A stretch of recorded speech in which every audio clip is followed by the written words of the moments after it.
With jobs the number one issue on most people's minds, tonight we're asking two of the frontrunners how they would create more high-paying manufacturing jobs. American manufacturers are hiring again, creating jobs for the first time since the late 1990s. I always look for labels that are made in America. It keeps jobs in America. U.S. companies have boosted their manufacturing capacity in other countries. Many now generate the bulk of their sales abroad. Ask yourselves what you can do to bring jobs back to your country, and your country will do everything we can to help you succeed.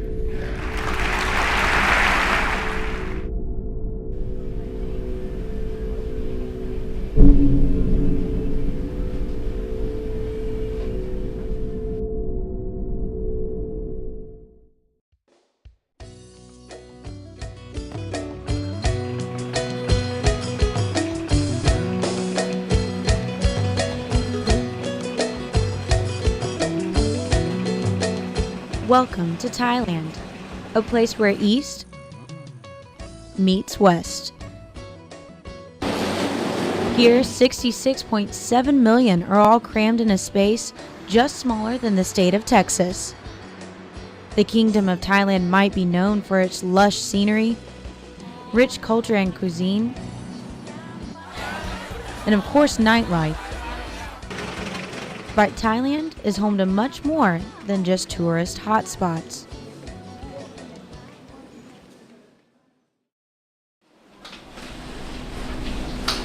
It's home to at least 2.5 million workers in manufacturing.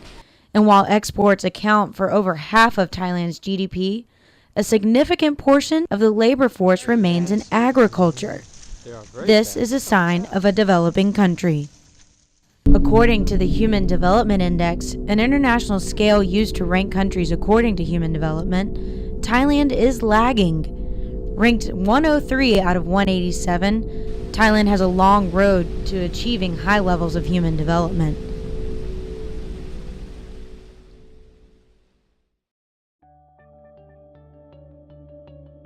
But one success story is that of Miss Molly. This is after washing. After wash, you see.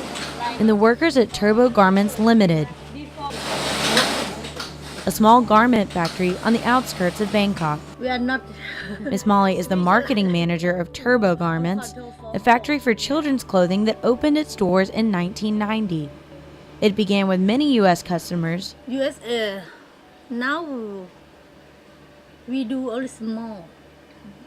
Small for TK Maxx. TJ Maxx, that is.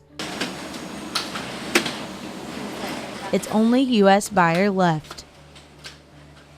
Turbo Garments Limited employs about 130 workers total. This is down from 2,000 at the height of business. This loss is not due to Americans getting jobs back.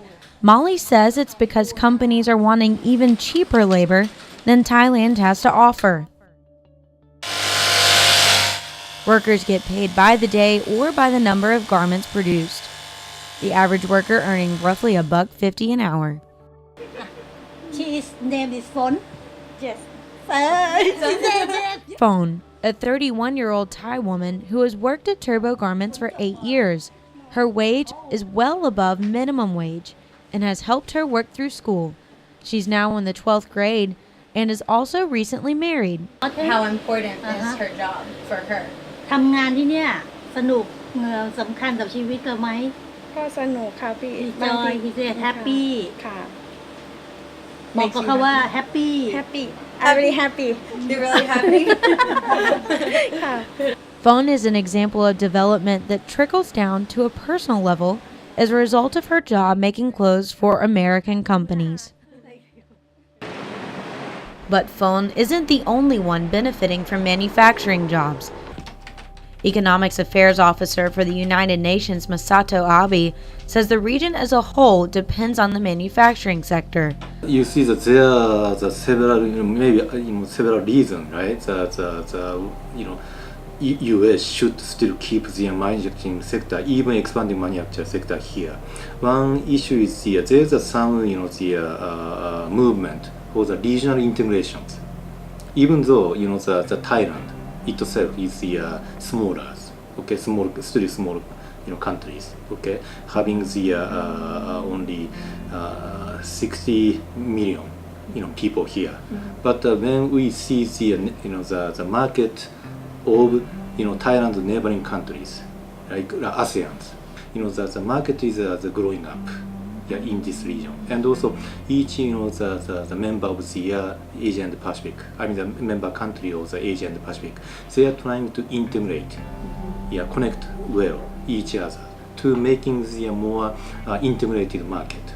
Abiy also says that in less developed countries, continued support of the manufacturing sector brings specific catalysts for development. You see, without such an investment, the leading to the technology transfer and capital transfer, okay, and also the networking, right? To be honest, it's a bit difficult for those less developed, disadvantaged, economies to develop their own, private sectors, with the probably cultural reason and also resource, constraint and also historical background, okay. Such a the movement have been proving very useful, for the developing countries in this particular region. But Thailand is not the only country feeling the effects of manufacturing jobs.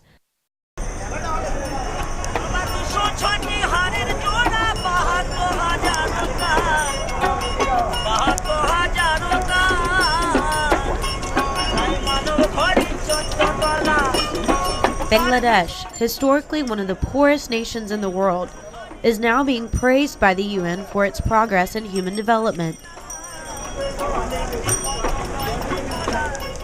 According to the Human Development Report, it is tied with Cambodia for the best improver in the Asia-Pacific region over the past 2 decades. Bangladesh has seen significant improvements in life expectancy in the past 40 years, but as a result of recent natural disasters, development in Bangladesh is plateauing. Bangladesh is still in the low human development category, ranked 146 on the Human Development Index. Although one of the UN's Millennium Development Goals is to end poverty, Bangladesh is having trouble fighting it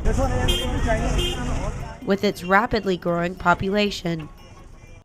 According to the UN's Multidimensional Poverty Index, a value that shows how poor people are across several key indicators, 57.8% of Bangladeshis are multidimensionally poor, with 49.6% of the population living on less than $1.25 a day. Used to match in short form in a fabric with some colors, put some colors. Amir, an assistant manager in marketing, Be careful. is a young Bangladeshi who moved quickly up the ranks at Zaber & Zubair Fabrics Limited, or Z&Z. The company was established as a part of Norman Textile Group in 1975 and has since given employment to over 40,000 Bangladeshis. The group is the largest textile manufacturing group in Bangladesh and is only growing with customers like Walmart, Target, and Levi's, just to name a few. Z&Z handles everything from the spinning and weaving to dyeing and processing. In 2009, the garment industry as a whole accounted for nearly 80% of the country's total exports. Despite competition from China, Bangladesh has sustained most of its manufacturing presence with competitive wages. The minimum wage is set at the equivalent of $37 a month. But it's workers like 30-year-old Shahel that benefit significantly from the growing manufacturing industry. Landing a job at Z&Z is competitive, as they typically hire older, more responsible workers. And at Z&Z, he makes... That's per month, just over 3 times the minimum wage. Shahel says it's crucial that he keep his job because he provides for his family.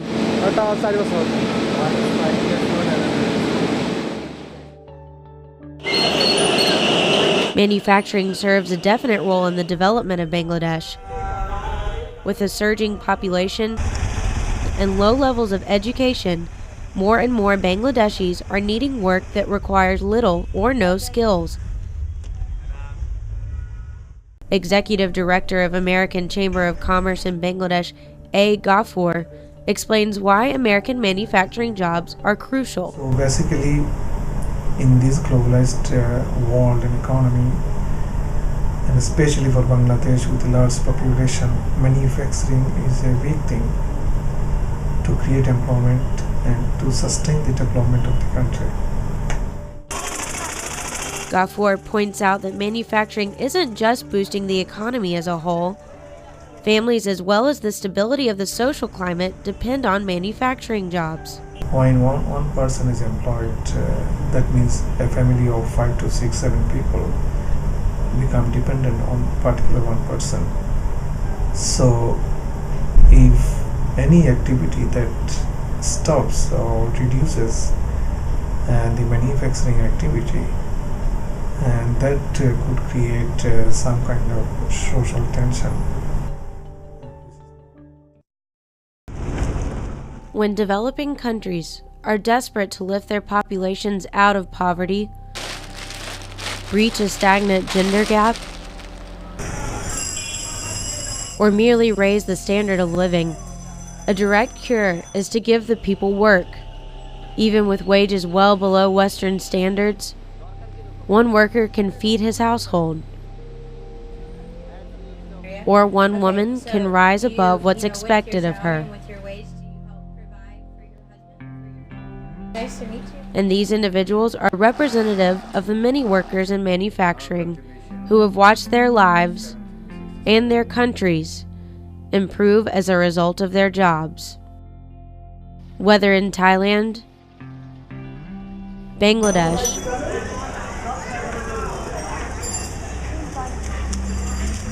or any other developing country, the bottom line is manufacturing is needed for sustaining the progress already made and for a promising future to come.